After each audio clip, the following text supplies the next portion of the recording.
would love to go check it out. You never have too much footage. Better to have too much than too little. Right?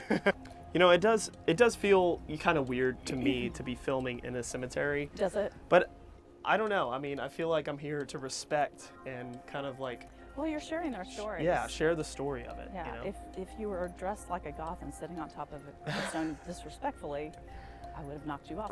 And look at that heart on the top of his mausoleum. Oh Isn't my it gosh, gorgeous? that is gorgeous.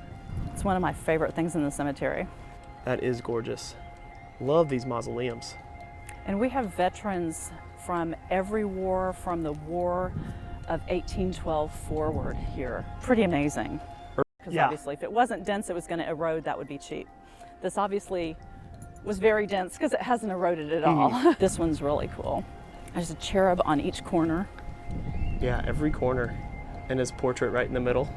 Yeah, and look at the detail of the flower work when you get into the inside of the daisies and the little morning glories back here. Goodness.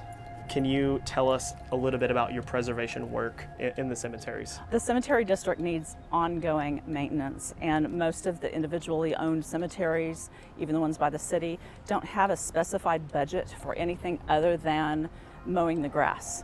So when there's vandalism or breakage over time due to hurricanes or unfortunately vandalism, that all needs to be repaired just out of pocket.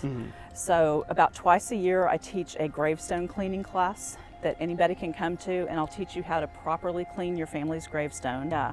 And he was a Confederate soldier, so he has a Confederate marker. This is obviously a newer one, it's a granite one.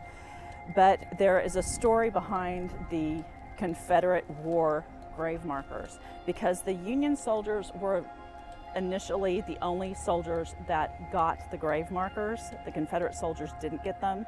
It wasn't till later that that was approved. So when you find the Union soldiers, and we'll find one in a minute, they're always rounded. They look just like all of the ones at Arlington and from every other war. Confederate soldiers are the only ones that have the point. And the folklore says that the reason they have the point is to keep the Union soldiers from sitting on their graves. But they're really distinctive. You can look across a field and spot a Confederate marker because it's the only one with a point. That is very interesting, and I'm really glad you brought that up because, you know, you may wonder why some are rounded and some are pointed. You know, the death date, 1869, a few years after the Civil War, Right. of course, here in Galveston.